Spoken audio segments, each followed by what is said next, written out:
Hello friends, group D का evening shift का 21 अक्टूबर 2023 का पेपर मैं लेकर आई हूँ, जिसमें हम अभी कर रहे हैं इंग्लिश पार्ट का सॉल्यूशन, जिसमें हमारे 10 क्वेश्चंस रहेंगे। तो सबसे पहला क्वेश्चन है अपना, choose the alternative which best expresses the given sentence in active voice.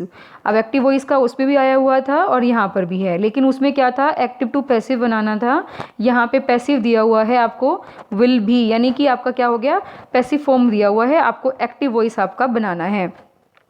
They will be sending the invitation cards today. तो देखिए अब इसमें क्या हो गया, हमारा ऑब्जेक्ट यहाँ पे तो मिसिंग दिखा रहा है, तो दे हमारा ऑब्जेक्ट हो सकता है जो सब्जेक्ट बनेगा, तो इसलिए हमारे पास चारों में है, चल जाएगा काम। अब यहाँ पे विल भी आया हुआ है, जब पैसिव बनाते हैं तब विल भी यूज़ करते हैं, लेकिन जब एक्टिव होता है तो उसमें सिर्फ विल या शेल रहा होगा, तो दे विल रहेगा। ठीक है, बाकी में इसमें विल भी है तो ये ख़त्म हो गया। ठीक है, और विल के बाद हमेशा फर्स्ट फॉर्म रहती है, तो फर्स्ट फॉर्म जिसमें है हमारे पास वो ये है सेंड, सेंट है, ये गलत हो गया। हैव आया हुआ है, ये भी गलत हो गया, तो इसलिए हमारे पास सेकंड ऑप्शन बिल्कुल करेक्ट हो जाएगा, they will send the invitation cards today. Next देखिए, choose the most appropriate alternative to fill in the blank.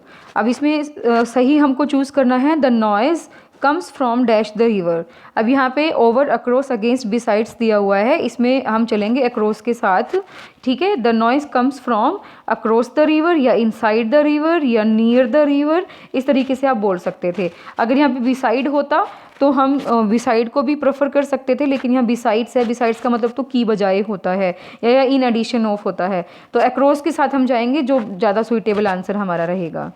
Find out the correct indirect speech of the following sentence. He said, do you know German. ठीक है, तो अब वो क्या कर रहा है, यहाँ पे क्वेश्चन कर रहा है, तो आस्क्ड आएगा, तो ही आस्क्ड बनेगा, तो आई आस्क्ड वाला तो ऑप्शन वैसे ही गलत हो जाता है। ठीक है, आई आस्क्ड नहीं आएगा, ही आस्क्ड। अब यहाँ से किससे पूछ रहा है, दो के बीच में कन्वर्सेशन हो रही है, उसने मुझसे पूछा क्या तुम्हें जर्मन आती है। तब इस तरह का जब भी कोई क्वेश्चन होता है तो आप ऑब्जेक्ट जो है मी मानकर चलिएगा, तो ही आस्क्ड मी। ओके, और जो कॉमा इन्वर्टेड कॉमा है वो इफ़ में चेंज होगा या वेदर में चेंज होगा, तो इफ़ इसमें आया हुआ है, he asked me, he asked me. ठीक है, इफ़ आएगा और यहाँ पे टू आया हुआ है, तो इसलिए ये ऑप्शन भी खत्म हो गया। तो इफ़ आ गया, उसके बाद हमें लेना है सब्जेक्ट को, यू आया, यू चेंज होगा ही के अकॉर्डिंग, तो ही आएगा।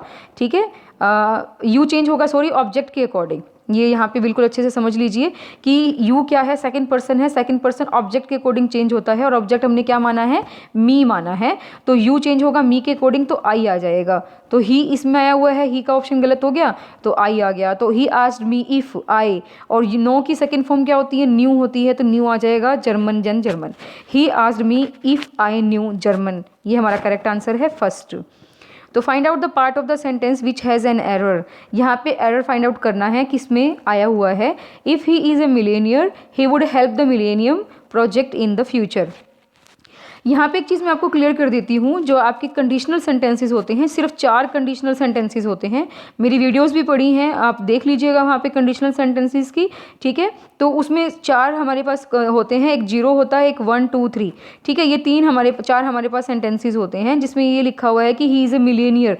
अभी प्रेजेंट की बात कर रहा है, तो जो प्रेजेंट आता है तो इसमें या तो प्रेजेंट आएगा या फ्यूचर जो है हम ऐड कर सकते हैं। If he is a Millionaire, अगर वह मिलेनियर हो जाता है तो वह जरूर हेल्प करेगा, तो इसमें पॉसिबिलिटी के चांसेस ज़्यादा होते हैं, तो विल आएगा यहाँ पे। ठीक है, तो विल आएगा, या ही हेल्प्स। ठीक है, द मिलेनियम प्रोजेक्ट, लेकिन आप यहाँ पे विल के साथ जाएंगे, यानी कि है यहाँ पे एरर, तो इसलिए हमारे पास ही विल हेल्प की अकॉर्डिंग अगर हम देखें तो बी में एरर है, तो फोर्थ हमारा करेक्ट आंसर आ जाएगा। Find out the antonym of absurd. Absurd का मतलब होता है अजीब सा, जब कोई बिहेवियर होता है, गलत बिहेवियर होता है, तो उसका एंटोनियम निकालना है हमें। ठीक है, तो ये सेन हमारे पास इसका बनेगा, सेन का मतलब होता है समझदार, क्लेवर। एब्सर्ड जो है इसका हमारे पास जो सिनोनिम बन रहा था, वो जहाँ तक मुझे याद था वो इनसेन था। अब इनसेन का उल्टा क्या होता है, सेन होता है, तो एंटोनियम ऑफ एब्सर्ड क्या हो जाएगा हमारे पास, सेन हो जाएगा, समझदार, क्लेवर। ठीक है, और इनसेन क्या होता है, पागल होता है। Pick out the synonym of the underlined word in the following sentence. The cell phone industry has ushered a new phase of communication.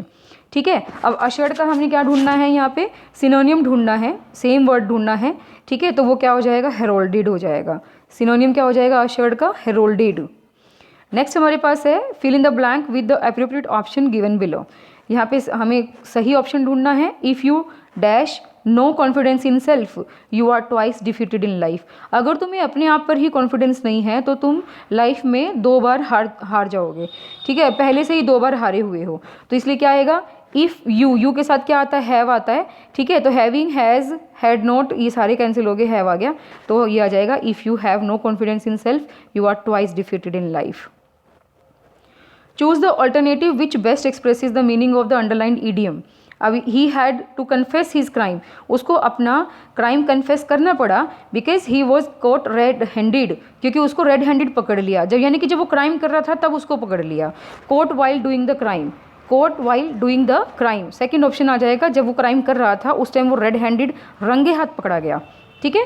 Pick out the correctly spelled word, spelled word यानी कि कौन सा इसका spelling ठीक है, तो ये manipulation बिल्कुल सही लिखा हुआ है, मैनिपुलेशन 3rd नंबर पे जो है वो उसका करेक्ट आंसर आ जाएगा।